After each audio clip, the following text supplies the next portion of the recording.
This is the new Haval H9, a premium SUV offering from Chinese firm Haval. Now, Haval only focuses on making SUVs, and so successful are they at making SUVs that for the past 3 years, they've sold over 1 million new units in mainland China alone. To put that into perspective, there's only around 580,000 brand new vehicles sold in South Africa each year across all makes. So it's fair to say that Haval knows what they're talking about, especially when it comes to SUVs. The H9 is their flagship offering. It is a large premium 7-seater with 3 rows. And I'll tell you what, this is probably the biggest surprise of 2018 for me. I wasn't expecting it to be amazing. I don't particularly like the Haval H2. I think the H6C represents pretty decent value for money. But this H9, this is next level. It goes up against the likes of the Ford Everest and the Toyota Fortuner. But with a ride this good, I'm tempted to put it up against the likes of the Volvo XC90 and even some of the Range Rover offerings. Yes, that's right, Range Rover. So what is it about? Well, as I said, it's a 3-row, 7-seater, collapsible 3rd row. It's a large SUV. Now, they've stuck to a traditional way of manufacturing it, so it is a ladder chassis, it is body on frame. But this has by far the best body on frame ride that I have ever encountered in my life. Seriously, I'm not blowing smoke here. It has an absolutely sublime ride. And while a lot of the componentry is Chinese, they've borrowed a lot of technology from, well, the bigger firms. The gearbox is an 8-speed automatic ZF unit. Very familiar, with parts available, well, nearly anywhere. The all-wheel drive system, which has 6 different modes, terrain control, is made by Borg-Warner. That's a big name in 4-wheel drive systems.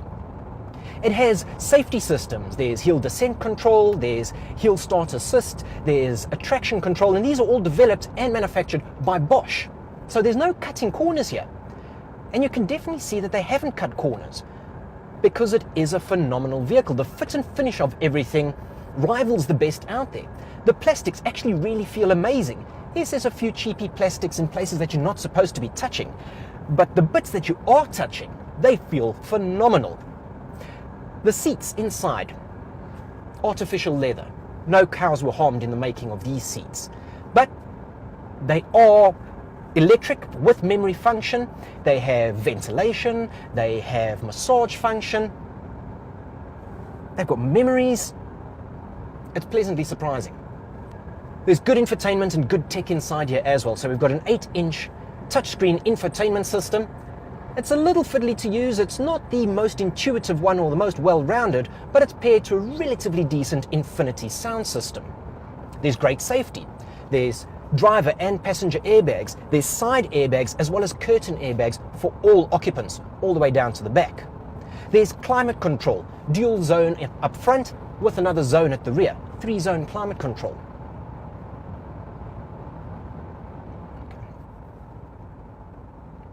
It has a host of creature comforts as well that you actually don't need to specify because they come standard on the H9.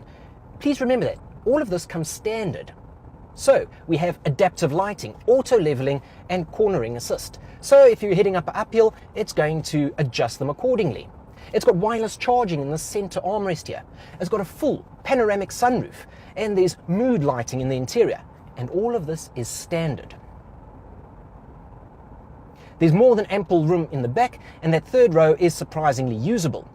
With the 3rd row folded down, you're going to get 747 litres of storage space inside here. And that does mean that it rivals the likes of the Everest and the Fortuner rather comfortably. It's been an absolute pleasure to drive this vehicle. But there are still a few criticisms. So the first one is the engine. It is powered by a 2-litre 4-cylinder turbo petrol engine, and it makes 180 kilowatts and 350 Newton meters.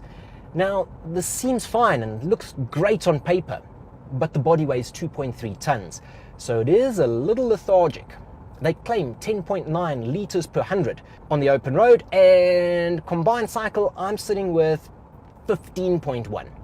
There is an eco mode here, but that's only just stunting the pedal, and that you don't really want, because that brings me to my second gripe. The gearbox is programmed in such a way that it's always selecting a gear higher so that it keeps you low in the rev, saving fuel. And sometimes this means that you're out of boost and it's a little laggy, it's not the most responsive. So a bit of gearbox programming, slightly lazy motor. I mean, I'd love to see this with a 3-litre turbo diesel. And then of course the fuel consumption.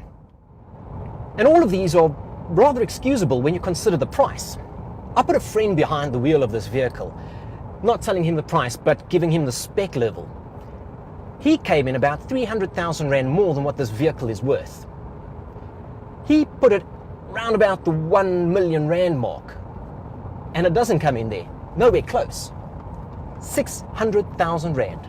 All in. There's no options list, everything's already included. Even the panoramic sunroof, that's all included. That's fantastic value for money. So if you are in the market for it, I would say that those small little quirks are rather excusable for what you're going to be saving on it. It's got great underpinnings. Under the skin, that's not going to go wrong. You know it's reputable. So why not consider a Haval H9? The litmus test for me is, would I, if I was in the market for this vehicle, put one of these in my garage? And the answer is yes, comfortably. And I wouldn't even be ashamed of doing it. This is a cracking vehicle and my biggest surprise of 2018.